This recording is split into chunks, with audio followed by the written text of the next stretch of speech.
नमस्कार। अगस्ती संहिता वाचन इस उपक्रम में मैं वैद्या प्रियदर्शनी बापटकडूस आप सभी का और आदरणीय वैद्य पराग दाते सर का हार्दिक स्वागत करती हूँ। श्री चरक संहिता चिकित्सा स्थान पंचविंशोध्याय द्विव्रणीय चिकित्सा का वाचन चल रहा है। इसके अंतर्गत पिछले सत्र में हम श्लोक नंबर 60 तक आए थे, जहाँ तक हमने पाटन, व्यधन, छेदन, लेपन ऐसे बहुत सारे जो उपक्रम हैं इसके बारे में देखा था। मैं सर से अनुरोध करती हूँ अध्याय वाचन का प्रारंभ करें। रागादिरोगान् सततानुषक्तान् अशेषकाय प्रसृतानुशेषान् औत्सुक्यमोहार्दितान् जघानो यो पूर्वज्ञान नमोऽस्तु तस्मै। निर्वापन तक कल हमने पढ़ा था कि कैसे निर्वापन करना है रक्त पित्तोत्तर जो वर्ण है उनका। तो आगे चलेंगे। लंबानी व्रण मांसानी प्रदीप्य मधुसर्पिषा संदधित समम वैद्यो बंधनैश्च उपपादयेत् तान् समान सुस्थितान् ज्ञात्वा फलिनी रुद्रकटफलैः समंगाघातकी युक्तैश्चूर्णैतैरवचूर्णयेत् पंचवल्कलचूर्णैर्वा शुक्तिचूर्णसमायुतैः धातकी लोध्रचूर्णैर्वा तथा रोहन्ति ते व्रणाः। एक एक जो कंडीशन बताते जा रहे हैं, तो आगे जाकर ऐसी कंडीशन आएगी कि लंबानी व्रण मांसानी, जहां पर व्रण का जो मांस है वो कोई आघात से, किसी शस्त्र के लगने के वजह से, ऐसे वजह से जो मांस व्रण से बाहर निकल कर आया है, लेकिन अभी भी व्रण में एक उसकी साइड जो रहेगी वो अटैच है, एक बाजू व्रण में है। तो ऐसे जो व्रण से बाहर निकला हुआ मांस है वो प्रलिप्य मधु सर्पिषा, उसमें तूप और मध ये दोनों चीजें लगाकर संदधित समम वैद्यो बंधनेषु उपपादयेत्, उसको फिर से वर्ण के स्थान में रखना है जहां से वो निकला है, उस जगह पर फिर से उसको रख कर वहां ऊपर बंधनेषु उपपादयेत् गाढ़ बंध का इस्तेमाल करना है। चरक संहिता में हमें बंध के प्रकारों के बारे में पढ़ने को नहीं मिलेगा, लेकिन सुश्रुत में भी और वाग्भट में भी हम पढ़ सकते हैं कि उन्होंने बंध के 3 प्रकार दिए हैं: समबंध, गाढ़ बंध, समबंध, मध्यम बंध और गाढ़ बंध। और शरीर के स्थान के अकॉर्डिंग और दोषों, जिस दोष से वर्ण दुष्ट है उस दोष के अकॉर्डिंगली कौन से वर्ण में कौन सा वर्ण बंध बांधना है ये भी वहां पर दिया है। जैसे समम मेहन मुष्केशु, मेहन और मुष्क में समबंध बांधना चाहिए। भ्रुशम गाढ़म तदाशये, लेकिन सख्ती में वगैरह भ्रुश गाढ़, ज्यादा गाढ़ घट्ट ऐसा बंध बांधना चाहिए। वो कफ का स्थान है तो गाढ़ बंध बांधना चाहिए, पित्त का स्थान है तो समबंध बांधना चाहिए।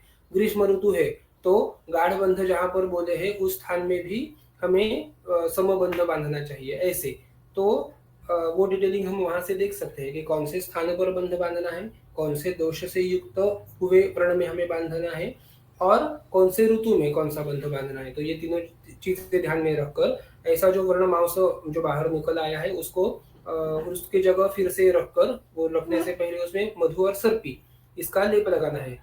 बहुत सारे जो सद्यो वर्ण आए हैं सुश्रुत संहिता के सूत्र चिकित्सा शास्त्र के पहले ही श्लोक से हम ये देखते हैं कि सद्यो वर्ण जो है वहां पर आघात की वजह से, शस्त्र के आघात की वजह से या फिर कोई बाह्य आघात की वजह से वहां पर वात और रक्त की दृष्टि होती है। और वहां पर लिखा है कि क्षतस्य उष्मणः प्रशमनार्थम, जो क्षत जो उष्मणा है मतलब जो रक्त का वहां पर रक्त की जो दृष्टि रहेगी आघात की वजह से वो कम होने के लिए, और व्रण व्रणरोपणार्थम च, वो वर्ण सद्यो वर्ण जो है आघात से हुआ हुआ, बहुत बार सद्यो वर्ण जो होता है वो शुद्ध स्वरूप का होता है। अगर उसमें खुद में कोई विष या फिर ऐसा कुछ दुष्टि करने का कारण नहीं है तो बहुत सारे सद्यो वर्ण हैं जो शुद्ध होते हैं, उनका डायरेक्टली रोपण करना चाहिए, उनमें बाकी कोई चिकित्सा करने की जरूरत नहीं होती बाह्यतः एज उपलेपन इत्यादि करने से।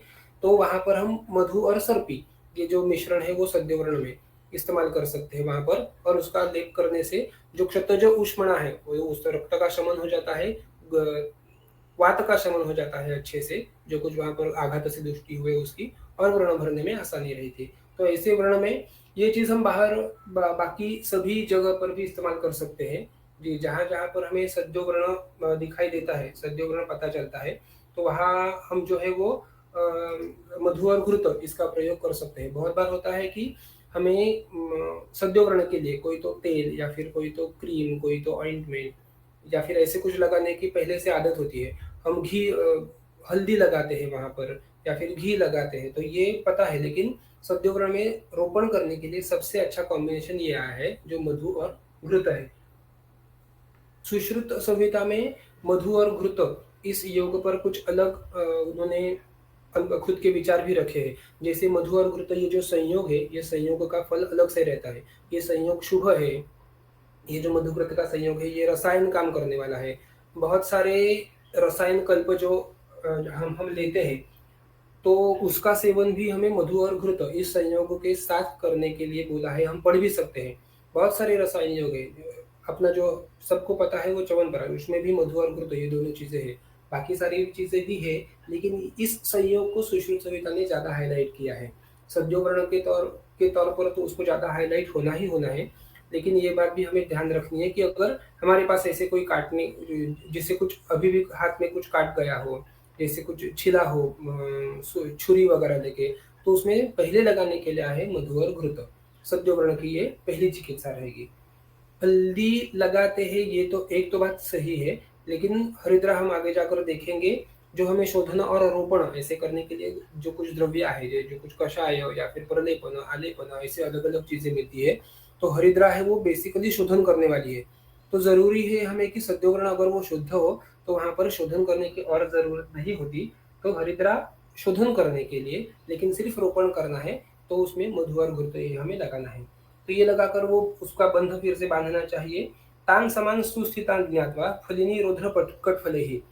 जैसे ही वो व्रणमांस अच्छा से वहां पर उसका रोपण होना शुरू हो जाए, समान सुस्थितान ज्ञात्वा अच्छे से रह रहा है, अभी उसको बंधन की जरूरत नहीं है, तो कुछ दिनों के बाद फलिनी रोध्र कटफल ही समंगा धातु युक्त चूर्णितर अवचूर्ण, उसका रोपण होने को जैसे जैसे शुरुआत होगी, फलिनी रोध्र कटफल समंगा धातु पुष्प इस चूर्ण से वहां पर अवचूर्ण करना चाहिए। हमने अवचूर्ण के बारे में पढ़ा था।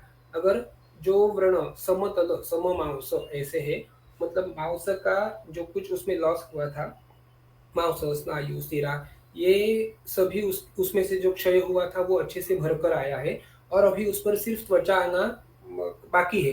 तो ऐसे इसमें त्वक चूर्ण चूर्णिता व्रण ऐसे बोला है सुश्रुत संहिता में। अगर त्वगत व्रण है, मतलब उसका व्रणाशय है, जो हमने शुरू में पढ़े थे कि त्वगामीश सिरा स्नायु संध्यस्थीनि व्रणाशय, ये वर्ण के 8 आशय है, वर्ण के 8 स्थान है। तो जैसे जैसे एक एक आशय से वर्ण भरकर ऊपर ऊपर आ जाता है, तो त्वगत जो वर्ण है अवघृष्ट के जैसा, तो उसमें हम ये सारी त्वक पंचवल्कल जैसे या फिर लोध्र जैसे इसको इस्तेमाल करेंगे, उसका अवचूर्ण करेंगे वहां पर। इसमें से बहुत सारे द्रव्य भी हमें पता है। पंचवल्कल चूर्णैर्वा शुक्ति चूर्ण समायुत ही धातकी लोध्र चूर्णैर्वा तथा रोहन्ति ते व्रणाः। एक बार अगर वो व्रण अच्छे से भरकर आ रहा है तो उसका रोपण करना।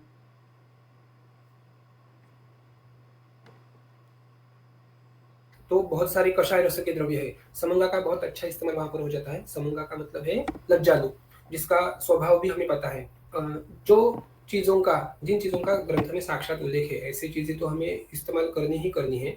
लेकिन ऐसी और भी चीजें रहेंगी कि जिसका बोलते हैं कि वनस्पति का स्वभाव जानना, ये यहाँ पर क्यों इस्तेमाल की है। अगर ये स्वभाव हमें पता चला तो ऐसे ही स्वभाव की बाकी की द्रव्य, बाकी के वनस्पति जो यहाँ पर दिए नहीं है, फिर भी हम उसको यूज कर सकते हैं। तो समंगा का तो है पता हमें। समंगा का मांसों पर काम अच्छे से होता है, रसरक्त पर काम अच्छे से होता है। जैसे ही हम लज्जालू के पत्तों को छूते हैं या फिर हिलाते हैं, तो वो सिकुड़ जाते हैं, अंदर की तरफ बंद हो जाते हैं। तो उसका ये जो बंद होने का स्वभाव है, शुष्क या फिर जिसको हम बोलते हैं सिकुड़ जाना, ये उसका जो स्वभाव है। तो ये हमें इस वर्ण के लिए इस्तेमाल यहाँ पर करना है। इसीलिए समंगा का चूर्ण हम बनाते हैं। उसमें कांटे, समंगा का अगर किसी ने पौधा देखा है तो उसमें कांटे बहुत रहते हैं, तो थोड़ा ध्यान रखकर ही उसको समंगा का निकालना या फिर समंगा के स्वरस से धावन करना। अगर हर वक्त समंगा या फिर ये जैसी लज्जालु जैसे द्रव्य हर बार हमें निकालने की पॉसिबल नहीं हो रहे, तो हम उससे तेल भी सिद्ध बना सकते हैं। कि हमें आगे आ जाएगा कि जो जो द्रव्य बोले हैं वहां पर यूज करने के लिए, उसी द्रव्य से सिद्ध तेल, उसी द्रव्य से सिद्ध घृत ऐसे भी हम इस्तेमाल कर सकते हैं, जो कि डे टू डे लाइफ में हमें ओपीडी में या फिर घर पर भी इस्तेमाल उनका हम कर सकते हैं। धातकी चूर्ण साक्षात हम जानते हैं एकदम कषाय रस का होता है और संधान करने वाला होता है। धातकी चूर्ण हम सब यूज करते हैं संधान कल्पना के लिए। तो संधान करने वाला मतलब दो चीजों को जोड़ने वाला। समंगा धातकी पुष्पम परमम वर्णरोपणम, ऐसे वाग्भट के उत्तर तंत्र में वर्ण प्रतिषेध अध्याय जो 25वां है उसमें आ जाता है कि समंगा और धातकी पुष्प ये जो दो कॉम्बिनेशन है मतलब लज्जालु और धातकी पुष्प परमम वर्णरोपणम, ये वर्णरोपण करने में बहुत ही श्रेष्ठ द्रव्य है। तो उनका चूर्ण लेकर हमें वहां पर अवय चूर्ण कर सकते हैं। पंचवल्कल चूर्ण, ये तो हम समझाते हैं कि पंचवल्कल चूर्ण है, कषाय रस के स्थिर वृक्ष है, उसको स्थैर्य प्रदान करेंगे।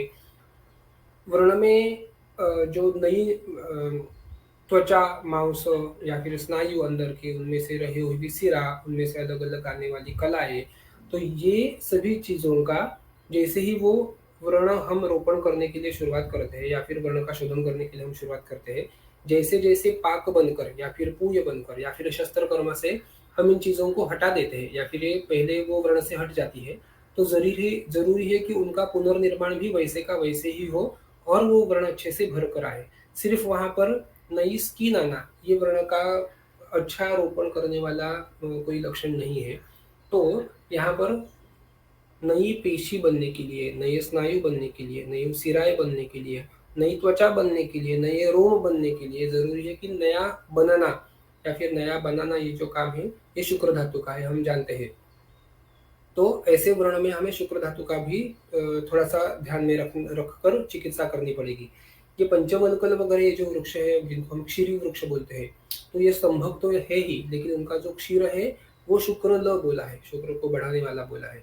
तो ऐसे वर्ण में जहाँ पर कषाय रस का भी हमें होना जरूरी है जो अच्छे से रोपण करेगा, और उसके साथ साथ नई निर्मिति के लिए जो शुक्र को बल देना, ये जो चीजें हैं तो ये चीजें भी पंचवल्कल या फिर क्षीरी वृक्षों के माध्यम से हमें वहां पर दिखने को मिलती है। पंचवल्कल चूर्ण व शुक्ति चूर्ण ये अलग द्रव्य हमें बहुत कम बार दिखाई देता है। शुक्ति चूर्ण वहां पर शुक्ति दो तरीके से हम इसको दे सकते हैं। एक तो शुक्ति हमें पता है मुक्ता शुक्ति या फिर ऐसी चीजें, और टीका में अगर देखेंगे तो उन्हें शुक्ति मतलब बदरिका मतलब वृक्ष यही बोला है, औषधि वृक्ष ही बोला है। दोनों चीजों का हम इस्तेमाल कर सकते हैं। दग्ध वर्ण पर या फिर इसमें विस्फोट आए हैं तो ऐसे वर्ण पर शुक्ति चूर्ण का इस्तेमाल भी अच्छे से हो सकता है। आगे चलेंगे और ऐसा करते हैं तो तथा रोहंती ते वर्ण, हाँ तो ऐसा ये करने से वर्ण अच्छा से रूढ़ हो जाता है, अच्छे से घाव भर जाता है। अस्थि भग्नम च्युतम संधि संदधित समम पुनः समेन सममंगेन कृत्वा अन्येन विचक्षणः स्थिरैः कवलिकाबन्धैः कुशिकाभिश्च संस्थितम् पट्टैः प्रभूतसर्पिष्कैर्बध्नीयात् अचलं सुखम् अविदाहिभिरन्नैश्च पैष्टिकैस्तम उपाचरेत् ग्लानिर्हि न हिता तस्य संधि विश्लेषकारिका विच्युत अभिहतांगानां विसर्गादीन उपद्रवान् उपाचरेत् यथा कालम कालज्ञः स्वाचिकित्सितात्। एक अलग और कंडीशन लेंगे आगे चलकर। अस्थि भग्नम च्युतम संधि, अगर अस्थि भग्न है और या फिर च्युत संधि है, दोनों में से कुछ भी है, बहुत बार ये भी हमें देखने को मिलता है कि व्रण भी है लेकिन वहां पर अस्थि का भग्न भी हुआ है। जो एक्सीडेंट्स रहते हैं रोड पर हुए हुए या फिर जो एमएलसी आते हैं हमारे पास मेडिको लीगल केस जहाँ पर किसी ने किसी को मारना पीटना ऐसे कुछ चीजें मिलती है, तो यहाँ पर व्रण भी मिलता है और नीचे जो अस्थि रहेगा तो उसका भग्न या फिर जो संधि रहेगा उसका संधि का च्युत हो जाना, ये दोनों चीजें भी मिलते हैं। तो उस बार व्रण की ट्रीटमेंट तो हमें करनी ही होती है, लेकिन उस साथ साथ अंदर जो उसका अस्थि का भग्न हुआ है या फिर संधि का च्युत हुआ है तो उसका भी ध्यान रखना पड़ता है। तो वहां पर क्या करेंगे, अस्थि भग्न है या फिर च्युत संधि है तो संबंधित समम पुनः उसको पहले ठीक करना है। व्रण की चिकित्सा करने से पहले या फिर व्रण के ऊपर बंध बांधने से पहले अस्थि भग्न या फिर जो कुछ च्युत संधि रहेगा उसको पहले ठीक करना है। ये कैसे करना है, वो कौन सा अस्थि है, कौन सा भग्न हुआ है, संधि च्युत कौन से स्थान पर हुआ है उस पर निर्भर करता है। वो हमें हर एक चैप्टर के वाइज जानना चाहिए, लेकिन ये सामान्य चिकित्सा सूत्र ऐसे बताया है। समय में सममंगेन कृत्वा अन्येन विचक्षणा स्थिर ही कवलिका बंध ही कुशिकाभिश्च संस्थितम्। हमने पढ़ा है भग्न में जो कुशिका हम जो ऊपर जिस पर पाँव या फिर जो अपना शाखा है उसको रख कर कैसे उसके ऊपर बंध बांधते हैं, या फिर कैसे उसको इमोबाइल करते हैं पहले तो, ताकि वो वहाँ से हिल ना पाए, वहाँ पर दर्द जैसे कुछ हो ना पाए। तो ये करने के लिए वहाँ पर हम कुशिका ये रखकर उसके ऊपर बंध बांधते हैं।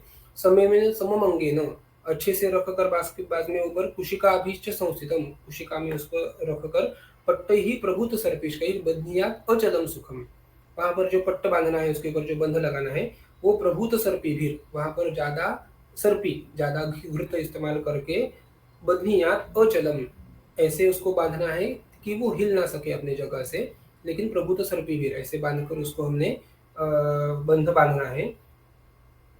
अविदाही भी अन्यश्च, इसमें हमें और एक ये देखने को मिलता है कि जहाँ अभी जो हम देखते हैं प्रैक्टिकली जो यूज होता है पीओपी प्लास्टर ऑफ पेरिस, तो वो लगाने के बाद अगर हम नीचे अंदर कुछ व्रण है और अस्थि भग्न या फिर संधिच्युत ऐसा भी है, तो व्रण की चिकित्सा करने के लिए बीच में उसमें एक गैप रखते हैं, या तो कि ताकि उस गैप से या फिर उस खोल से हम अंदर के जो व्रण है उसमें लेप लगाना या फिर कुछ काढ़ा डालना या फिर जो कुछ चीज़ें वो कर सकेंगे। नहीं तो 2-2 दिन के बाद वो उसको निकाल के फिर से लगाते हैं। लेकिन बहुत बार पीओपी लगाने के बाद वो बहुत ड्राई हो जाता है और अंदर जो अपना अंग पीओपी में रखा हुआ है, हाथ या पाँव जो कुछ, तो उसमें अंदर से अंदर खुजली आनी शुरू होती है। ये भी कारण हो सकता है कि यहाँ पर बोला है कि जो कि व्रण है और अस्थिभग्न है या फिर संधिच्युत है, तो वहाँ पर वात का प्रकोप तो होना ही है। तो उसके लिए स्नेह के तौर पर हमें तेल के अलावा घृत का इस्तेमाल करना है। इसीलिए जो पट्ट बांधना है वो प्रभुत सर्पी, और इस पट्ट को हमें 1 या 2 दिन के बाद फिर से खोलकर फिर से बांधना है। तो वो पट्ट बंधने के समय हमें प्रभुत सर्पी का वहाँ पर इस्तेमाल करना है। अविदाहिभिश्च अन्यैश्च पौष्टिकयुक्तम् उपाचरेत्, उसको जो खाना देना है हमें वो अविदाही, विदाह उत्पन्न ना करने वाला ऐसा देना है। ये शायद हमने परसों भी पढ़ा था 48 जो श्लोक है, उसमें भी देखा था अविदाहिनी च अन्नानि शोफे वेशजम उत्तमम, कि शोफ में या फिर वर्ण में हमें जो कुछ अन्न देना है वो अविदाही, विदाह उत्पन्न ना करने वाला ऐसा हो। ये चीज़ बहुत बार हमें रुग्ण को समझानी पड़ती है कि जो कुछ खाना खाना है, घर का खाना खाना है या फिर जो कुछ आप खा रहे हो वो विदाह उत्पन्न करने वाला ना हो। विदाह उत्पन्न किया तो उससे पित्त बढ़ता है, फिर से उसमें वात की वृद्धि होती है। वात पित्त बढ़ेगा तो वो व्रण में पाक जैसी चीज़ें रहेंगी, उसको ज़्यादा पैदा करेंगे और व्रण के रोपण होने में जो कठिनाइयाँ होगी वो इस चीज़ से बढ़ती है। विदाही चीज़ में बहुत सारी चीज़ें हम जो लोगों को ये भी पता नहीं होता कि जो हम डे टू डे लाइफ में इस्तेमाल करते हैं, जो डे टू डे लाइफ में खा रहे हैं वो भी विदाह उत्पन्न करती है।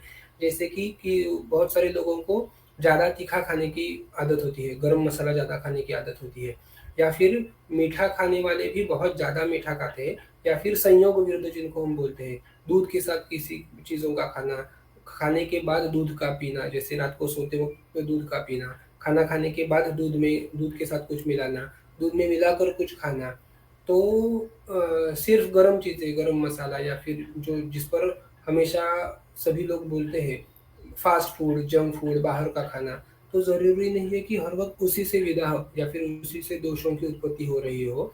जो हम डेली यूज़ करते हैं, उसमें भी ऐसे विदाह करने वाले बहुत सारे पर्याय हमें मिलते हैं। वो हर एक क्षेत्र के क्षेत्र जहाँ पर है, मतलब जिस देश में आप रहते हो, जिस देश में आप रुग्ण को देख रहे हो, तो क्षेत्र के हिसाब से ये चीज़ें बदलती रहेंगी, लेकिन इनको जानकर बहुत सारे विधा, हम जब धुलिया में सीखने के लिए थे नाना जोशी सर के पास, तो वहाँ पर उन्होंने हमें बताया कि बासी खिचड़ी नाम का एक खाना वहाँ पर बनता है धुलिया में। वो जो हम दाल और चावल की जो खिचड़ी बनाते हैं, वही खिचड़ी, लेकिन वो कल अगर हमें खानी है, तो वहाँ पर ऐसा भी एक ट्रेंड है कि वो खिचड़ी पहले बना देते हैं, आज उसको बनाकर सिर्फ़ रख देते हैं। जैसे ही वो ओवरनाइट रहती है, जिसको हम परियुक्त अन्न बोलते हैं, कल सुबह या फिर कल दोपहर को उसको खाएँगे, तो स्वाद में वो और अच्छी लगती है। तो बासी खिचड़ी उसको बोलते हैं वहाँ पर। तो ये जो है ये विदाह उत्पन्न करने वाला है। भले ही उसमें और बाकी कोई विदाह उत्पन्न करने वाली चीज़ें ना हो, लेकिन उसमें हुआ जो काल संस्कार है, जो कि उसको परियुक्त बनाता है, या फिर ऐसी जो चीज़ें हैं, तो अभी बासी खिचड़ी बनाने का प्रकार तो धुलिया में भी है। जहाँ पर मैं रहता हूँ कोंकण में, वहाँ पर तो ऐसी कोई चीज़ उस चीज़ जैसी नहीं बनती, लेकिन अलग कोई चीज़ बनती है। जैसे यहाँ पर मछलियाँ, मत्स्य खाने का बहुत ज़्यादा लोगों में प्रघात है, या फिर जो वेजिटेरियन है उनमें दही खाने का या फिर छाछ पीने का, ये आदत उनको ज़्यादा रहती है। हमने नवधान्यादि वर्ग पढ़ा था कि वहाँ पर उन्होंने बोला था नवम धान्यम तिलान माशान मध्यम मांसम अजांगलम क्षीरेक्षु विकृति। तो क्षीर की एक विकृति जो कुछ है, दही है, छाछ है, तो ये भी है व्रण के लिए हितकर नहीं है। तो ऐसी विधा करने वाली चीज़ें लोग बहुत बार ठंडा है इसीलिए खा जाते हैं या फिर आदत है इस वजह से खाते हैं, तो उनको ये चीज़ों से दूर रखना है। अविदाहिनी च अन्नानि पौष्टिकस्तम उपाचरित, ये उनको खाने के लिए हमने देना है। ग्लानिर ही न हिता तस्य संधि विश्लेषकारिका, अगर उसमें ग्लानि आ रही है किसी चीज़ की वजह से या फिर खाने की वजह से, ज़्यादा खाने की वजह से, ज़्यादा गुरु खाने की वजह से, तो उसमें संधि विश्लेष हो जाएगा फिर से, जो हमने च्युत संधि फिर से अपने सम सुस्थित कर कर बांध दिया है उसमें।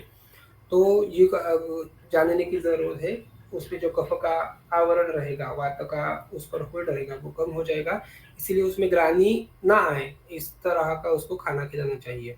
विच्युत अभिहतांगानां विसर्पादीन उपद्रवान् उपाचरेत् यथा कालं कालज्ञः सा चिकित्सकात्। इसके साथ-साथ ये तो उन्होंने व्रण के बारे में बता दिया, खाना कौन-सा देना चाहिए, बंध कौन-सा बाँधना चाहिए।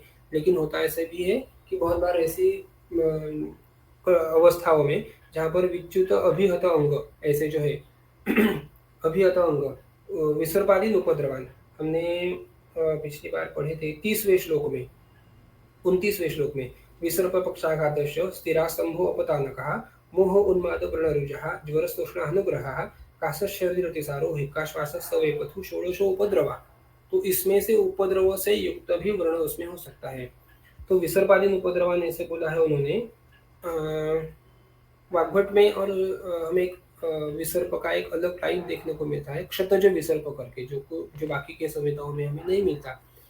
क्षतक जो विसर्प जो है, तो इसके लिए ये बहुत आइडियल कंडीशन है कि कोई विच्युत या फिर अस्थिभग्न बाह्य आघात की वजह से या फिर आगंतुक कारण से कोई हो रहा है, तो उसमें विसर्प के जैसी कंडीशन तो हमें बहुत बार देखने को मिलेगी। तो उसके जैसे जो उपद्रव रहेंगे, विसर्पादीन उपद्रव जो कुछ रहेंगे, उपाचरे यथाकालम, तो यथाकाल यथान्याय जो कोई वैद्य है उसने उनका उपचार करना चाहिए। कालज्ञः स्वा चिकित्सा, खुद की चिकित्सा से उनकी चिकित्सा करनी चाहिए। ठीक है, आगे चलेंगे। शुष्का महारुजा स्तब्धा ये व्रणा मारुतोत्तराः स्वेद्याः संकरकल्पेन ते स्युः कृशरपायसैः ग्राम्य बैलाम्बुज आनूपैः वेशवारैश्च संस्कृतैः उत्कारिकाभिश्च उष्णाभिः सुखी स्याद् व्रणितस्तथा।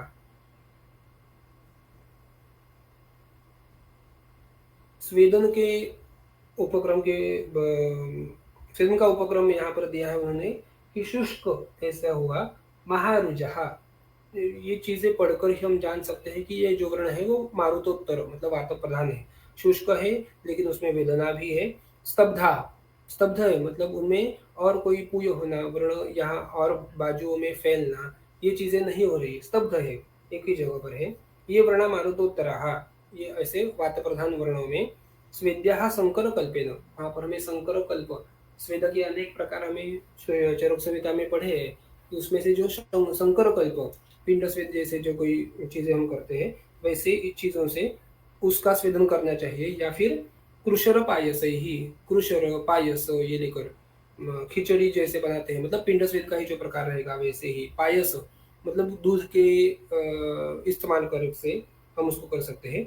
मांस का इसमें साक्षात हम इस्तेमाल कर सकते हैं स्वेदन के लिए। यहाँ पर स्वेदन की जो अपेक्षा है वो इतनी ही है कि वर्ण में जो वात का प्राधान्य है तो वो प्राधान्य कम कम हो, वहाँ पर जो उसका शुष्कत्व आया हुआ, वहाँ पर उसकी जो वात की वजह से रुझा हो रही है वो सिर्फ कम हो, इतना ही स्वेदन का काम है।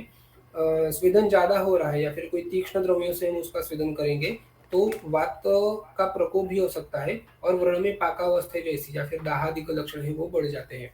ये भी बहुत बार देखने को मिलता है कि अगर स्वेदन जैसे बाह्यता स्वेदन ग्रीष्म ऋतु में कोई जैसे ऐसा व्रण से हम देखते हैं या फिर हमें मिलता है, तो बाह्य स्वेदन की वजह से या फिर बहुत ज़्यादा गाढ़ बंध बांधने से या फिर बहुत लोग अगर व्रणों में पानी नहीं लगना चाहिए, व्रण भीगना नहीं चाहिए, तो उसके ऊपर प्लास्टिक की पिशवी से रैप करते हैं उसको और बहुत बार वैसे ही छोड़ देते हैं उसको। उससे क्या होता है कि अंदर का जो ऊष्मा है वो वहीं पर रह जाता है, उसमें स्वेदन होता है। शुरू में तो उससे ठीक लग सकता है अगर वो मारुतोत्तर वर्ण है तो, लेकिन अगर वही स्वेदन ज़्यादा हुआ तो उसमें दाह और पाक जैसे लक्षण उत्पन्न होते हैं। तो यहाँ पर मृदु स्वेद हमें अपेक्षित है और मृदु द्रव्यों से, जैसे पायस है, कृशरा है, या फिर जो मांस बोला है उन्होंने इस्तेमाल करने के लिए ग्राम्य, बैल, अंबुज और अनुपज, तो ऐसे इस्तेमाल कर देंगे। इसमें ज़्यादा पानी, ज़्यादा क्लेद निर्माण करने वाली ऐसी अवस्था है, क्योंकि वो शुष्क वर्ण है, तो क्लेद बढ़ाने वाला मांस इस्तेमाल करेंगे तो उसका शुष्कत्व कम हो जाएगा। या फिर वात का जो वहाँ पर प्राधान्य है, ये सभी वातों को कम करने वाले द्रव्य है, तो उसका वेशवार से संस्कृत ही, उसको मांसों को लेकर उससे उसका वेशवार बनाकर उसको पकाकर हम उसका सेवन करने के लिए यूज कर सकते हैं। उत्कारिका विश्च उष्णावीर, या फिर उत्कारिका, लप्यसिका, रोटिका, ऐसे जो चीजें रहती है उनका हम यूज कर सकते हैं वहां पे। सुखी स्याद व्रणितस्तथा, जिससे वो व्रण को सुख मिले। सदाहा, आगे वही सी चीज आई कि ऊपर तो था शुष्क और महारुज वर्ण, लेकिन उसमें अगर दाह है, उसमें पित्त का अनुबंध है। सदाहा वेदनावंतो ये वर्ण मारुतोत्तरा, मारुतोत्तर वर्ण ही है, मतलब वात प्रधान वर्ण ही है, लेकिन उसमें दाह की अवस्था, मतलब पित्त का अनुबंध है। या फिर जैसे हमने ऊपर देखा था कि स्वेदन करने की वजह से भी उसमें दाह निर्मित हो सकता है। सदाह वेदना बनतो ये वर्ण मारुतोत्तरा, तेषाम उमाम तिलांशैव भ्रुष्टान पयसि निर्वृतान, तेनेव पयसा पृष्ट्वा कुर्याल आलेपदम भिषक। तो उसमें वात प्रधान है तो तिल और उमा, अतसी, ये दो लेकर उसमें भ्रुष्टान पयसी निर्वृतान, उनमें उनको पीसकर दूध में उनको पीसकर भूनकर दूध में पीसकर तेने वो पयसा पिष्टवा, उसी दूध के इस्तेमाल कर से उनका आलेपन करना है। कुरियाल आलेपनम भिषक, ऐसे उनका आलेपन कर सकते हैं, जिससे वात, यहाँ पर जो दाह रहता है वो एक तो स्वेदन की वजह से होगा या फिर पित्त का अनुबंध होने की वजह से होगा। या तो एक तीसरी कंडीशन उसमें और हमें मिलती है, जैसे अगर उस पर उस स्थान पर बहुत सारा क्षय हो रहा हो, जैसे मांस का क्षय है, मेद का क्षय है, धातुओं का क्षय है। हमने देखा है राजयक्ष्मा में अंश पार्श्वापितापश्य संताप कर पादय हो ज्वर सर्वांगश्चेति लक्षण राजयक्ष्मण, तो वहां पर बहुत सारे शरीर अंगों का दाह होना, वहां पर औष्ण्य होना, ये धातु क्षय की वजह से हमें दिखाई देता है। तो अगर ऐसे शुष्क अल्प मांस वाले वातज वर्ण है जिसमें धातु क्षय हुआ है और उसमें अगर यहाँ पर दाह जैसे लक्षण हो रहे हैं, तो वहां पर इन चीजों का हम इस्तेमाल कर सकते हैं कि तिल और उमा लेकर दूध में पीस कर उसको वहां पर आलेपन कर दे। बला गुडुची मधुकम पुष्णिपर्णी शतावरी जीवंती शर्करा क्षीरम तैलम मत्स्यवसा घृतम संसिद्धा स मधुच्छिष्टा शूलग्नि स्नेह शर्करा। ये अलग से एक योग आया है कि बला गुडुची मधुक पुष्णिपर्णी शतावरी, बहुत सारे द्रव्य हम इनमें से जान सकते हैं। पिच्छिल स्वभाव से है, गुरु गुण से युक्त है, क्लेद निर्माण करने वाले हैं, बल्य है, जीवंती है साक्षात, शर्करा है, क्षीर है, तैल है, तो मत्स्य वसा ये एक अलग द्रव्य यहाँ पर हमें मिलेगा। और घृत, मतलब एक प्रकार से ये त्रिवृत स्नेह है, जिसमें तैल, वसा और घृत तीनों चीजें आई है। और शर्करा संसिद्धा से मधुच्छिष्टा, उसमें मधुच्छिष्ट डालेंगे तो उसको पिंड तेल के जैसी कंसिस्टेंसी उसमें आ जाएगी। अगर आपने अच्छे से बनाया हुआ पिंड तेल है तो वो थोड़ा सा क्रीम बेस जैसे रहता है, तो उस तरीके का होता है, ना कि तेल की कंसिस्टेंसी उसको रहती है, इसीलिए उसको पिंड बोलते हैं। तो ऐसी कंसिस्टेंसी का जो रहेगा संसिद्धा शूलग्नि स्नेह शर्करा, स्नेह और शर्करा ऐसे दोनों चीजें जिसमें है, ऐसी ये स्नेह शर्करा है बला गुड़ इत्यादि से बनाई हुई, उससे हम लेपन उसका कर सकते हैं। द्विपंचमूल क्वथितेन अंभसा पयसा अथवा सर्पिशावास तैलेन पोषणेन परिसेचयेत। द्विपंचमूल मतलब दशमूल, दशमूल से क्वथितेन अंभसा, दशमूल का जो काढ़ा बनेंगे पानी में या फिर पयसा अथवा या फिर दूध में भी। कल हमने एक दो केस देखी थी ऐसी कि जिसमें हमने गुड़ुची का क्षीर पाक बनाकर उससे धारा की थी। तो वैसे ही दशमूल का सिद्ध जल और या फिर दशमूल से सिद्ध किया हुआ दूध किंवा और सर्पिशावा तैलेन, या फिर दशमूल से सिद्ध किया हुआ सर्पी या फिर दशमूल से सिद्ध किया हुआ तेल, इन किसी भी चीजों से पोषणे न परिसेचयेत, हम उसका सेचन कर सकते हैं। वात पित्त जो अगर हम देख रहे हैं मारुतोत्तरान वर्णन, मतलब वात प्रधान जो वर्ण है उसमें, इसमें से भी शायद हमने केस देखी थी अब एकदम शुरू में कि जिसके पाँव में कार्ष्ण्य आया था, कार्श्य आया था, वहां पर उसको वेदना ज्यादा हो रही थी, जो अंधा था आदमी चल नहीं पा रहा था, तो उसमें हमने वातग्न द्रव्यों से सिद्ध किया हुआ तेल जो है उस तेल से उसकी धारा कीजिए। कोशेन परिसेचयेत्, उसका धारा करनी चाहिए, परिसेचन करना चाहिए। ये चीज़ें अभी वैद्य ने खुद से डिसाइड करनी है कि इसमें से दशमूल से सिद्ध कौन-सी चीज़ हमें वहाँ पर लेनी है। जैसे दशमूल सिद्ध का पेय है, मतलब पानी भी है। दशमूल सिद्ध का पेय मतलब दूध है, पानी है, तैल है और घृत है।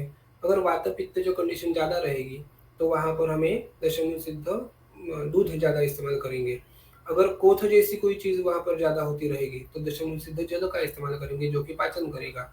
अगर वहाँ पर शूल जैसी कोई अवस्था है, तो दशमूल सिद्ध तैल का यूज़ करेंगे, जो कि वात और शूल दोनों का शमन करने वाला रहेगा। लेकिन वहाँ पर अगर पित्त का अनुबंध है या फिर रक्त का अनुबंध है, दशमूल तो वैसे त्रिदय शामक है, पाचन करने वाला है, शोथ को कम करने वाला है। और अगर उसका घृत बनाएँगे हमें, तो वो जो रहेगा वो त्रिदोष शमन करने वाला, लेकिन घृत के यूज़ से वो ज़्यादा सौम्य और शीत हो जाएगा। तो अगर उसमें रक्त का अनुबंध है वातज वर्ण में, तो वहाँ पर हम दशमूल सिद्ध घृत का धारा के तौर पर इस्तेमाल कर सकते हैं। ये चीज़ें हमने डिसाइड करनी है। यवचूर्णम समधुकम सतिलम सह सर्पिषा दद्यात् आलेपनम कोष्णम दाहशूलोपशान्तये। दाहशूल के उपशमन करने के लिए ये और आलेपन बताएंगे। यवचूर्ण समधुक, यव भी हमने देखा है परसों, बहुत बार आलेपन करने के लिए, उपनाह करने के लिए बार बार इसके यवचूर्ण आ रहा है। समधुक सतिल, मधुक तिल और सर्पी, ये कॉम्बिनेशन भी हमें बहुत बार देखने को मिलता है। इसका भी हमने केस देखी थी। तिलकल्कोसो मधुको घृताक्तो वर्णरोपणः, ऐसे करके वाग्भट में सूत्र आया है। तिलकाकल्क समधुक, यष्टि मधु और घृत, ये चीजें जो है ये भी व्रणरोपणः परम, ये व्रणरोपण करने वाली होती है। उसमें उन्होंने सिर्फ यवचूर्ण मिलाया है और कोष्ण करने के लिए बोला है उसको, दाह और शूल का शमन करने के लिए। तो ये भी एक प्रकार का आलेप हमें मिलता है। उपनाहश्च कर्तव्यः सतिलो मुद्गपायसः, ये भी मैंने खुद इस्तेमाल किया है। इन चीज़ों से उपनाह करेंगे। सतिल मुद्गपायसः, मतलब मूंग की दूध में उसको पकाकर, सतिल उसमें तिल भी डालेंगे। रुग्दाह प्रशमनो व्रणेषु येषु विधृतः, रुजा और दाह कम करने के लिए व्रण में हमें ये सब विधि करनी चाहिए। जो ऊपर से हमने देखे अलग अलग प्रकार के, ये सभी जो है अलग अलग प्रकार के स्वेदन है, अलग अलग प्रकार के आलेपन है, अलग अलग प्रकार के उपनाह है। तो वर्ण में हुए निर्माण होने वाले दाह और शूल को शमन करने के लिए हम ये चीज़ों का इस्तेमाल कर सकते हैं। ठीक है, आगे चलेंगे। सूक्ष्मानना बहुस्रावा कोशवंतश्च ये वर्णा। हाँ, हमने कल एक इसी चीज से सिमिलर कंडीशन देखी थी 61वें श्लोक में। सूक्ष्मानना कोशवंता ये वर्णास्थान प्रोपीडयेत्, उनका प्रोपीडन करना चाहिए। तो वैसे ही सूक्ष्मानना बहुस्रावा कोशवंतश्च ये वर्णा, इसमें से स्राव निकल रहा है, लेकिन उसका मुख जो है वो छोटा है। कोशवंतश्च ये वर्णा, अंतर उसके कोश जो है वो बड़ा रहेगा। न च मर्माश्रितास्तेषाम् ऐषणं हितमुच्यते, अगर वो मर्म पर नहीं है। व्रण के चिकित्सा में, व्रण को जानते वक्त हमें मर्म का बहुत अच्छे से ज्ञान होना बहुत ज़्यादा ज़रूरी है। हम सिर्फ व्रण को व्रण का मतलब वो व्रण कितना बड़ा है, कितना डीप है, किस चीज़ से हुआ है, ये तो हम जानते ही हैं, मतलब इनकी तो जानकारी हम लेती है। लेकिन जैसे ही हमें साध्यासाध्यता के बारे में विचार करना है, साध्यासाध्यता के बारे में हमें रुग्ण को बताना है या फिर खुद ने जानना है, तो ज़रूरी है कि वो व्रण कहाँ पर हुआ है, किस देश पर हुआ है, देह देश पर। अगर वो मर्म स्थान है क्या, मर्मगत या फिर मर्म स्थान में आक्रो जो कुछ व्याधियाँ होती है, वो बाह्य या अभ्यंतर दोनों में भी, तो वो एक तो तुच्छ साध्य नहीं तो असाध्य हो जाती है। तो व्रण कहाँ पर हुआ है ये जानना मर्म के अकॉर्डिंगली, कि वहाँ पर कोई मर्म है या वो मर्म के पास में हुआ है, एक्चुअल मर्म में हुआ है, तो ये जानना भी हमें ज़रूरी है। क्योंकि ऐषण जैसे शस्त्र कर्म अगर हम वहाँ पर कर रहे हैं, ये तो शस्त्र कर्म है छोटा सा, कि वहाँ पर सूक्ष्मानन ऐसा जो बहुस्राव वाला व्रण है, तो उसको ऐषण करके हम ढूंढेंगे कि उसकी ऐषणा कहाँ कहाँ तक जा रही है, उसमें कोई दूसरा नाड़ी व्रण जैसे तो नहीं हुआ है ना, ऐसे करके। तो ऐसे कर से करके हम उनको प्रोबिंग जिसको बोलते हैं। ठीक है, आगे बढ़ेंगे। तो ये नच मर्माश्रिता नाम, अगर वो मर्माश्रित नहीं है तो उसमें हम ऐषणा कर सकते हैं। बहुत बार हमने भगंदर के रुग्ण देखे हुए होते हैं, या फिर क्लिनिक में या फिर कहीं और पर भी हॉस्पिटल्स में हम देखते हैं, तो भगंदर में तो ऐसा करते हैं, प्रोबिंग जो करते हैं। गुदय मर्म है, वहाँ पर निर्माण हुआ हुआ जो भगंदर है वो बहुत ही तकलीफ देने वाला होता है। वहाँ पर जो ऐसा करते हैं वो भी बहुत तकलीफ देती है। इसीलिए पहले तो उसको बहुत बार पहले ही लोकल एनेस्थीसिया देने के बाद में उसकी ऐसा करते हैं। तो ये ऐसे दर्द या फिर ऐसे दर्द जो हमें होते हैं वैसे दर्द ना हो, इसीलिए हम जान लें कि वो मर्मस्थित तो नहीं है, और बाद में उसकी ऐसा करें। विविधा ऐषणीं विद्यात् मृद्वी च कठिनामपि। दो प्रकार की ऐषणी हमें मिलती है, मृदु और कठिन, दोनों तरह की।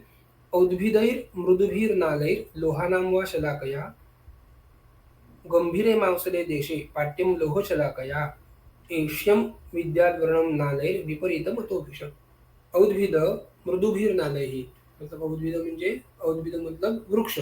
तो उनके जो कुछ वृक्ष की डालियाँ रहेंगी छोटी-छोटी, या फिर नाल रहेंगे, जैसे कमल नाल है, किसी पुष्प का नाल है, अलग-अलग पुष्प के नाल ऐसे जो होते हैं मृदु होते हैं, और उनकी उनसे ऐषणा करने के लिए बोला है। या फिर लोहानां वा शलाकया, या फिर साक्षात ऐषणी शलाका जिसको बोले हैं, वैसी वाली शलाका लेकर हम उसकी ऐषणा कर सकते हैं। गंभीरे मांसले देशे पाट्यम लोहशलाकया। लोह शलाके से अगर हम ऐसे वर्ण की ऐषणा करते हैं, तो हमने ये भी देखा है कि क्षार कर्म करने से पहले, या फिर जिनमें क्षार कर्म या फिर क्षार सूत्र ऐसे नहीं हो पाता, तो उनकी ऐषणा करके उसके जो ऊपर का जो वर्ण है उसको पाटन करके फिर से उसको रोपण और शोधन आदि कर्म करने में आसानी होती है। तो गंभीर मांसल देश में पाट्यम लोह शलाका, या लोह शलाका का इस्तेमाल गंभीर और मांसल देश में करते हैं। और नालई विपरीतम तो अन्यथा, अगर विपरीत है, उसे गंभीर नहीं है, मांसल ज्यादा नहीं है, ऊपर ऊपर जैसा वर्ण दिख रहा है, तो उसका जो ऐषणा है वो हम उद्भिद द्रव्यों से कर सकते हैं, मृद द्रव्यों से कर सकते हैं। उसमें ज़्यादा तीक्ष्ण या फिर ज़्यादा कठिन ऐसे शलाका से ऐषणा करने की ज़रूरत नहीं है। ये ऐषणा का ही हुआ। आगे इसकी भी एक शायद मैंने केस बताई थी कि एक रोगी था जिसमें वो था एक चाइनीज़ सेंटर पे काम करने वाला छोटा लड़का था, और हमारे पास तकलीफ़ लेकर आया था कि मुझे बवासीर का प्रॉब्लम है, खून गिरता है वगैरह-वगैरह। 2-3 लोगों को दिखाया है, लेकिन दवाई खाने तक 8 दिन तक ये अच्छा रहता है, 8 दिन के बाद फिर से दवाई शुरू है तो भी खून गिरना शुरू होता है। मैंने उसको पूछा कि कब से है ये तकलीफ़? तो बोला 4 महीनों से। बाकी तो उसका ये सब अच्छा था, तो मैंने वो उसका परीक्षण करना चाहा कि देखेंगे कहाँ पर हुआ है, कैसे हुआ है, कितना बड़ा है, क्या है? बहुत सारे लोगों को होता है कि अगर संडास में खून गिरता है तो वो बवासीर है, उसमें अर्श है, उसमें और उनको कोई व्याधि का व्यवच्छेद नहीं उनको पता होता। ये तो अर्श भी हो सकता है, परिकृतिका भी हो सकती है, और कोई वहाँ पर तकलीफ हो सकती है।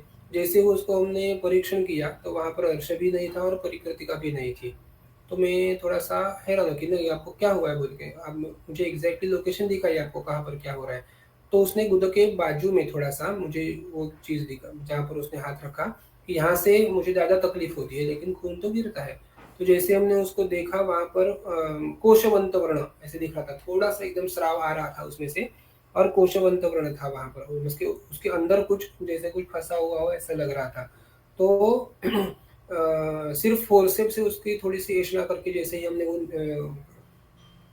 अपना कवलिका लेकर ऊपर का मांस या फिर उसका जो लेपन था उसको हटाया, तो उसके अंदर से बाल बाहर निकले हमें। 5-6 बाल जो हमें थे वो उस कोश से बाहर निकालने पड़े, वो कोश से बाहर निकले। तो ऐसा कोशवंत वर्ण जिसके अंदर बाल हो, अगर आप ऊपर से उस पर कोई भी दवाई लगा रहे हो, कोई भी उपक्रम करो, आभ्यंतर दवाई दो, आभ्यंतर उपक्रम करो, वमन विरेचन बस्ती कुछ भी करवाओ, लेकिन अगर वो शल्य जैसा अंदर जो कुछ फँसा हुआ है, वो अगर बाहर नहीं निकलता, तो वो घाव ठीक नहीं होता। तो ये भी अच्छा हुआ कि हमने उसको खुद से देख लिया, रोगमादो परीक्षित, उसका परीक्षण किया, नहीं तो शायद हमें भी वो केस में फेल्योर आ जाता। तो ऐसे जो है कोशवंत वर्ण उसकी ऐंठना करके अंदर जो कुछ शल्यभूत या फिर ऐसे कुछ दोष रहेंगे उसको हमें निकालना है। ठीक है? आगे चलेंगे। पूतिगंधान विवर्णांश्च बहुस्रावान महारुजः। अभी महारुजा तो हम देखते आ रहे हैं कि वाद्य वर्ण में शुष्क महारुजा ऐसे वर्ण थे, लेकिन उसके साथ साथ पूतिगंधान और विवर्णांश, पूतिगंध भी है और उसमें विवर्ण भी है। पूतिगंध एक तो पाक की वजह से हो सकता है या फिर पित्त की वजह से हो सकता है। विवर्णांश वैवर्ण किसी भी दोषों की वजह से हो सकता है। बहुस्रावान, लेकिन जो स्राव है वो तो पित्त कफजों की वजह से हो सकता है। बहुस्राव जो है, बहुस्राव पिच्छित स्राव, ये पित्त कफ का हमें वहाँ पर ये दिखाता है डोमिनेंस। वर्णान अशुद्ध विज्ञाय शोधनैः समुपाचरेत्।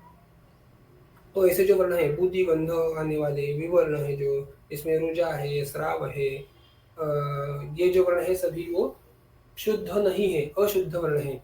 हमने शुरू में डेफिनेशन भी देखी थी, दोषेर अधिष्ठितो दुष्टः, जिस वर्ण में दोषों के लक्षण है, जो वर्ण दोषों के वजह से अधिष्ठित है वो दुष्ट वर्ण है। तो ये सभी जो है, गंध आना, रस, उसमें स्राव निकलना, रुजा होना, वैवर्ण्य होना, ये तो दोषों की वजह से ही होने वाले लक्षण है। उसमें से कौन सा, अभी हमने शुरू में क्लासिफिकेशन इसका देखा था कि यही गंध वातज वर्ण में रहेगा, पित्तज वर्ण में भी रहेगा, कफज वर्ण में भी रहेगा। वैवर्ण्य वात में भी रहेगा, पित्तज में भी रहेगा, कफज में भी रहेगा। श्राव ये भी वात पित्त कफ तीनों के इसमें रहेगा। ये कॉमन विधि बोला है कि इसके अकॉर्डिंग हम उसको डिफरेंशियल बना सकते हैं कि वर्ण कौन सा है, गंध कौन सा है, श्राव किस चीज का है, रुजा किस प्रकार की है, उसके अकॉर्डिंग हमें वो जानना है कि वो दोषों से दुष्ट है। तो ऐसे जो वर्ण है वो अशुद्धान विज्ञाय, ये जानकर हमें जानना चाहिए कि वो वर्ण है वो अशुद्ध है, शोधन ही समुपाचरे। अगर वो दोषों से दुष्ट है तो उसका शोधन करेंगे। वर्ण में यही चीजें दोनों बार बार करनी पड़ती है। दोषों से जो दुष्ट है उसका दोष निकालेंगे, उसका शोधन करेंगे, और शुद्ध वर्ण हुआ तो उसका रोपण करेंगे। तो शोधने ही समुपाचरित, अगर ये दोषों से दुष्ट है तो उसका शोधन करेंगे।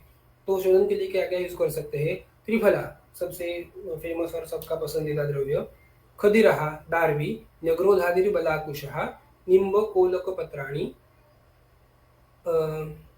कषाया शोधनामतः। तो इसके बनाए हुए जो कषाय है अलग अलग, त्रिफला, खदीर, दार्वी, न्यग्रोधादि। नगरोधादि हमने पढ़ा था पिछले 2 3 4 5 बार में। न्यग्रोधो बृहस्पति लक्ष्मीतस इत्यादि जो द्रव्य है उनसे। बला, कुश, इसका बनाया हुआ। निम्ब कोलक पत्राणी, निम्ब सबसे फिर से फेमस द्रव्य। कोलक, कोलक मतलब पटोल। तो ये जो द्रव्य है इनसे कषाया शोधनामतः, ये कषाया इनसे बनाए हुए अलग अलग कषाय, मतलब इनमें से एक द्रव्य का कषाय, इसमें से 2 या 3 द्रव्यों को साथ में मिलाकर बनाया हुआ कषाय, दोषों के अकॉर्डिंग। अगर त्रिफला जैसा या द्रव्य हमें इस्तेमाल करना है तो वहां पर वो कषाय रस का है, शोधन करने वाला है, पाचन करने वाला है, तो कफ पित्तज अवस्था में त्रिफला का ज्यादा इस्तेमाल करेंगे। खदीर जो है वो कषाय रस का ज्यादा है लेकिन स्थिर द्रव्य है, तो खदीर और न्यग्रोधादि जो कषाय रस के हैं लेकिन पित्तग्न है, तो पित्तज वर्ण में न्यग्रोधादि का इस्तेमाल करेंगे। कफज वर्ण में निम्ब पटोल का इस्तेमाल करेंगे, जो दोनों कफ का शोषण भी करेंगे। उष्ण, निम्ब का जैसे द्रव्य उष्ण भी है, शोधन करने वाला भी है, रस से भी वो कफ से विरुद्ध है। तो अकॉर्डिंगली दोष देखकर इसमें से एक या दो द्रव्य, या फिर अगर उसमें संसर्ग है तो वैसे 2 3 द्रव्य साथ में मिलाकर हमें इसके कषाय बनाना है। कषायः व्रणशोधनामतः, तो ये कषाय शोधन करने वाले हैं। दोनों तरीके से हम फिर से इसका यूज कर सकते हैं, बाह्य भी और आभ्यंतर भी। बाह्य धावन करने के लिए, परिसेचन करने के लिए, आलेपन करने के लिए इन्हीं द्रव्यों का हमें बार बार इस्तेमाल कर सकते हैं। यहाँ पर अभी कषाय की बात चल रही है, लेकिन इन्हीं द्रव्यों से अगर हम आभ्यंतर भी इनको यूज करते हैं तो सार्वदेहिक जो दोष की दृष्टि रहेगी, स्थानिक दृष्टि के लिए बाह्य उपक्रम में, और अगर सार्वदेहिक दृष्टि है तो इन्हीं द्रव्यों का आभ्यंतर उपयोग हम कर सकते हैं। तिलकल्कः सलवणः द्वे हरिद्रे त्रिवृत घृतम, मधुकम निम्बपत्राणि, प्रलेपो व्रणशोधनः। ऊपर एक बताया, कषाय बताया इन चीजों का, या फिर कषाय अलग अलग बताया वो, या फिर तिलकल्क सलवण, उसमें भी लवण को यूज करना है। द्वे हरिद्रे, 2 प्रकार की हरिद्रा, त्रिवृत निषोत्तर और घृत, इन चीज का। मधुकम निम्ब पत्राणी, और निम्ब के पत्र के साथ अगर हम इनका लेप करते हैं तो भी वर्ण शोधन करने वाला होता है। लवण की वजह से बाकी जो द्रव्य है निम्ब के जैसे इस्तेमाल किए हुए, तो उनका काम जो है शोधन करने का, या फिर वहां पर दोषों का संघात भेदन करने का जो काम होता है वो लवण के वजह से अच्छे से होता है। हमने परसों उपनाह के द्रव्यों में भी लवण का अच्छे से यूज देखा था कि वहां पर लवण का यूज होता है उपनाह में। वो अपने उष्ण औष्ण्य की वजह से, उष्ण वीर्य की वजह से दोषों का विलयन करने का काम अच्छे से करता है अगर हम उसका लेपन करते हैं। अगर लवण की मात्रा ज्यादा हुई तो उसका औष्ण्य बढ़ने की वजह से, उस उष्णता की वजह से वर्ण में फिर से दाहादिक लक्षण जो है वो दिखाई देते हैं। या फिर ऐसे लेपन में जहाँ पर लवण यूज करने के लिए बोला है, हम साक्षात लवण भी यूज कर सकते हैं, या फिर लवण का जो बाकी के द्रव्य हमें जैसे मिले, जो हम जानते हैं क्षार तेल, जिसमें बहुत सारे क्षार और लवणों का इस्तेमाल किया है तेल के विधि बनाने में। अगर हमने पंचविध कषाय कल्पना पढ़ी है, तो वहाँ पर उन्हें पंचविध कषाय बोले। पहले 5 रसों के होने से जो बताई है, उन्हीं से लवण की कोई कल्पना नहीं बताई है। मतलब उन्होंने ऐसे कहा है वहाँ पर कि अगर आप लवण ले रहे हो, तो लवण का कल्क नहीं बनता, लवण का कषाय नहीं बनता, लवण का काढ़ा नहीं बनता, लवण का फांट नहीं बनता। तो ये जो चीज़ें रहेंगी, वो सिर्फ़ बाकी 5 द्रव्यों के, जो बाकी 5 रसों के द्रव्य है, उन्हीं की बनती है। लवण की कोई कल्पना नहीं बनती। तो लवण आप साक्षात बाद में भी उसमें डायरेक्टली यूज़ कर सकते हो, सिर्फ़ ध्यान में रखकर। यहाँ पर लवण है तो हमें सैंधव लवण ही लेना है, जो कि सबसे उत्तम है, अनुष्ण शीतवीर्य का है, त्वच्च है, व्रण्य है, व्रणमेय हितकर है, तो ऐसे ही लेना है। लेकिन अगर हमें उसमें छेदन भेदन आदि कर्म कुछ ज़्यादा करने हैं, तो उसमें हम सामुद्र लवण या फिर अन्य जो लवण के प्रकार है, या फिर जैसे बोला कि क्षार तेल, उसमें साक्षात लवण का इस्तेमाल किया हुआ है, तो ऐसे द्रव्य भी हमें वहाँ पर यूज़ कर सकते हैं। उसकी मात्रा ज़्यादा ना हो, नहीं तो दाह पाक इत्यादि लक्षण और उसमें बढ़ जाएंगे। या फिर ये जो आलेपन अभी आया है तिलकल्क सलवण, तो निम्बपत्र सलवण, ऐसे भी एक निम्बपटोल सलवण, निम्बपटोल और लवण, इन 3 चीज़ों का आलेपन करना, ये हमें वाग्भट में भी पढ़ने को मिलता है। उसको लगाएंगे पहले तो वर्ण के ऊपर शोधन करने के लिए, लेकिन जैसे ही उसमें दाहादि कुछ लक्षण मिलते हैं, जलन होना या फिर ऐसे, तो उसको फिर से छोड़कर उसको वहाँ पर निकाल देना है। ऐसे नहीं कि जैसे ही हम हर रोज़ व्रण कर्म करते हैं, तो कर्म करने के बाद उसको 24 घंटों के बाद या फिर 48 घंटों के बाद ही फिर से खोलना है, ऐसे करने की ज़रूरत नहीं होती। जैसे क्षार कर्म के बारे में हमने पढ़ा है प्रोसीजर, कि हम उस जगह पर क्षार को लगाते हैं और उसका काम हो जाने के बाद तुरंत मात्रा शतम उपेक्षित हो, शतमात्रा होने के बाद उसको फिर से वहाँ से हटा देते हैं। तो वैसे ही लवण का भी इस्तेमाल हम कर सकते हैं। वहाँ पर हम लवण और निम्बकल्क या फिर ऐसी चीज़ें वहाँ पर रख कर, जैसे ही उसमें लवण का काम अच्छे से हो रहा है, क्षोभ वगैरह इत्यादि उत्पन्न होते हैं, बाकी के स्राव वगैरह ज़्यादा निकल के आते हैं वर्ण से, तो धावन करके फिर से हमें वहाँ से लवण आदि जो कल्क रखे हैं उसको निकाल देना है, नहीं तो वहाँ पर पाक वगैरह हो जाएगा। तो हमें यहाँ पर सावधानी बरतनी है। ठीक है, आगे चलेंगे। तो ये वर्ण शोधन करने वाले द्रव्य और आलेप उन्होंने बोले, इन चीज़ों से हमें वर्ण का शोधन करना है। अगर वो शुद्ध हो रहा है, वर्ण वर्ण से शोधन हो रहा है दोषों का, तो आगे एक ही चीज़ बचती है, वो रोपण करना। तो नाति रक्तो, नाति पांडु, नाति शावो, न अतिरुक, न च उत्सन्नो, न च उत्संगी, शुद्धः रोप्यः परम व्रणः। जैसे ही दोष वर्ण से निकलेंगे, उसमें जो लक्षण दिखाई देंगे वो ये नीचे वाली है। या फिर अलग जो कोई समय शुद्ध वर्ण, अभी तक तो हमने सभी दुष्ट वर्ण के बारे में ही पढ़ा है, देखा है। तो नाति रक्त, जो नाति रक्त, अति रक्त, अति रंजित ऐसा नहीं है, अति जिसमें आरक्तता ऐसे नहीं है। नाति पांडुर, या फिर जिसमें कोई भी रंग ना हो, नाति ऐसे भी नहीं है। न अति शावहा, इसमें एक अलग से हमें देखने की ज़रूरत ये है कि न अति रक्तः, न अति पांडु, मतलब जो रक्त नहीं है ऐसे नहीं, जो उसमें आरक्तता तो थोड़ी सी रहेगी क्योंकि वो साक्षात वर्ण है। त्वचा के जैसे रंग आना, या फिर वो पूरा घाव भर जाना, पूरा उसका रोपण होना, इसके बाद में उसका वैवर्ण्य जाना या फिर ये चीज़ें पॉसिबल रहती है। इसीलिए वर्ण है तो उसमें आरक्तता रहेगी अगर शुद्ध वर्ण है तो, लेकिन नाति रक्तः, लेकिन साक्षात रक्त के जैसी पूरी आरक्तता एकदम डार्क रेड ऐसे नहीं रहेगा वो। नाति पांडु, नाति शावो, दोषों से युक्त है अगर, तो वो जैसे जैसे शुद्ध होता चला जाएगा, उसका शावत्व कम होता जाएगा। ये शावत्व हमें वर्ण में भी दिखाई देता है और वर्ण के आजू बाजू जो असंबंध है उसमें भी दिखाई देता है। न च उत्सन्नो, न च उत्संगी, बहुत निम्न भी नहीं है, बहुत ऊपर की तरफ आया हुआ, ज्यादा बढ़ा हुआ ऐसे भी नहीं है। समतल है, सममांस ऐसे है आजू बाजू के इसमें। तो ऐसा जो वर्ण है शोध्य, शुद्ध, ऐसा जो वर्ण है वो शुद्ध रहेगा, दोषों से कोई भी उससे दुष्टता नहीं है।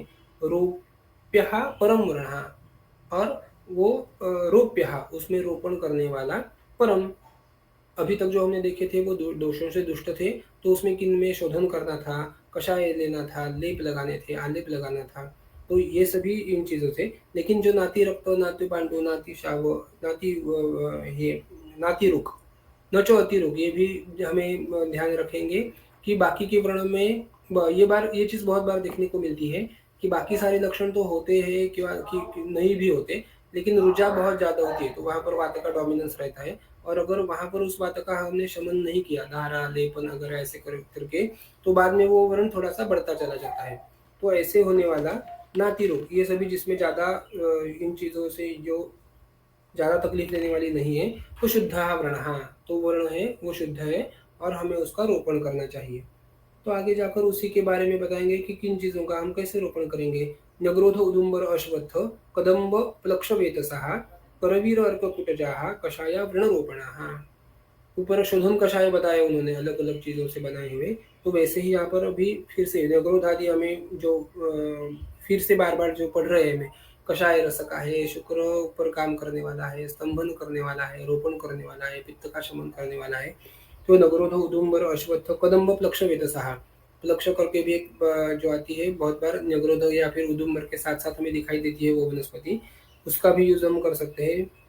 करवीर अर्ककुटजः, ये एक 2 द्रव्य थोड़े से मेरे दृष्टि से मैंने कभी आज तक इस्तेमाल नहीं किए, जो कि अर्क और करवीर, जिनका शोधन प्रॉपर्टी तो हम सब जानते हैं, अर्क की भी और करवीर की भी, लेकिन यहाँ पर ये रोपण के तौर पर आए, जो मैंने आज तक कभी यूज़ नहीं वाला होता है, रक्त पर काम करने वाला होता है, बल को बढ़ाने वाला होता है, तो कुटज का भी इस्तेमाल कर सकते हैं हम। कषाया व्रण रोपण, हाँ, इनसे किए हुए जो कषाय है, वो व्रण के रोपण में हम इस्तेमाल कर सकते हैं। चंदनम पद्मकिंजलकम दार्वी त्वं नीलमुत्पलम मेदे मूर्वा समंगा च यष्ट्याभम व्रणरोपणम। ऐसे ही और कषाय या फिर लेपन बोलेंगे। चंदन, पद्मकिंजल को, दार्वी, त्वक, नीलम उत्पलम, सभी कमल के ही प्रकार या फिर कमल के ही अवयव है अलग अलग, ये सभी रहेंगे। ज़्यादा शीत हो, ज़्यादा सौम्य, ऐसे ऐसे रहेंगे। तो अगर पहले वाला वर्ण पित्तज वर्ण हो और अगर उसका हमें आगे जाकर रोपण करना है, तो हमें ऐसे शीत द्रव्यों का इस्तेमाल कर सकते हैं। मेदे मूर्वा समंगा, समंगा मतलब फिर से यहाँ पर आई है लज्जालु, तो यष्ट्याभंग वर्ण रोपण, यष्टि के साथ इन चीज़ों का भी हम लेप कर सकते हैं या फिर कषाय बनाकर हमें वहाँ पर धावन कर सकते हैं, उसमें परिषेक कर सकते हैं। ये रोपण करने वाले हैं। शायद मुझे लगता है हम यहाँ पर रुकेंगे आज। ठीक है सर, ठीक है सर, बहुत बहुत धन्यवाद सर। किसी को कोई अगर प्रश्न है तो आप पूछ सकते हो। Yes Vaishali madam. Yes sir ma'am. मगाशी आपण एशनी कर्म करायला सांगितलंय आणि त्याच्यामध्ये ते छोटं मुख असलेलं पण आत विवृत्त असलेलं कोशातक प्रमाणे असतं. आपण कालच्या ह्याच्यामध्ये पाहिलं होतं की त्याच्यामध्ये हे करून आपण आतून ते प्रेशर देऊन बाहेर काढायचं. तर पहिल्यांदा क्रम असाच ठेवावा ना, एशना करण्याच्या आधी पहिला उपक्रम म्हणजे ते उपनाह वगैरे करून मग करावं, नाही झालं तर मग एशना करावी, असंच आहे ना क्रम? हो हो हो. ते सूक्ष्माणू नसल्यामुळे तसंही आपल्याला आतमध्ये पटकन काही सगळं दिसणं किंवा बाहेरून कळणं या गोष्टी होत नाहीयेत. त्यामुळे जसं आपण त्याचं शोधन करण्यासाठी प्रपीडन करून त्याच्यातलं पूय स्राव जे काही आहे ते बाहेर काढतो आणि ते केल्यानंतर हे पुन्हा जर का त्यातून स्राव, बहुस्रावा असं जर का ते होत असतील, तर मग एशना करून तुम्ही जाणून घ्या की नाडी व्रण किंवा असं काही नाहीये ना आतमध्ये. तर ते सेल्युलायटिसचं निदान आयुर्वेदामध्ये कसं करू शकतो आपण? कशाचं? सेल्युलायटिस किंवा मग डायबेटिक फूट होतं ना. आपल्यासाठी प्रत्येक ह्याच्यासाठी दोष दुष्ट व्रणाची लक्षणं दिलीत की. व्रणशोथ जो काही सांगितलाय सुरुवातीचा, की ज्याचा पाक होऊन मग व्रण होतो. तर त्याच्यातच बसतात या गोष्टी आणि त्याने जर का आपण ते उलट म्हणजे काय म्हणायचं, ही व्रणाची पूर्वरूपावस्था आहे. सेल्युलायटिस तुम्ही जो म्हणताय, तर हा व्रणशोथ आहे. म्हणजे ॲक्चुअल व्रण होण्याच्या पूर्वीची अवस्था आहे. तर तिथे आपण जर का निदान केलं आणि आपली चिकित्सा केली, तर त्याने सगळ्यात जास्त उपशम मिळतो असा माझा स्वतःचा अनुभव आहे. सर मुझे एक प्रश्न था, जैसे उत्सन्न और उत्संगी ये शब्द एक साथ इसके पहले भी आए व्रण उष्ठ के लिए, शुरू में आए, इसमें कुछ तो इसमें कुछ एक माइनर सा फर्क रहेगा, तो वो क्या हो सकता है? एक सेकंड ना, शुरू का श्लोक में देखता हूँ। उत्सन्न और उत्संगी दुष्ट वर्ण के लक्षण में शायद आए हैं वहां पर, और यहाँ पर भी अभी शुद्ध रौप्य परम व्रण जो है ना 86, तो नाती रक्तो नाती पांडुर नाती शावो न चातिरुक न च उत्सन्नो न च उत्संगी, ऐसे। एक एक ही मिनट बता दो।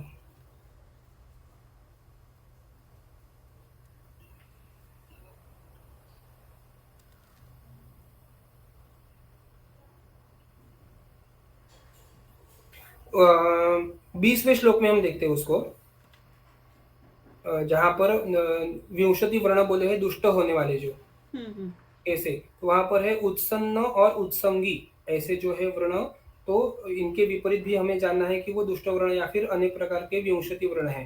तो वहां की टीका में हम पढ़ते हैं उत्सन्न मतलब उद्गत मांस और उत्संगी मतलब स्थूल पर्यंत, जहां पर वो वर्ण ही पूरा ऊपर तक आया है, ऐसा जो है वो उत्संग है, उत्सन्न है, सॉरी, उद्गत मांस।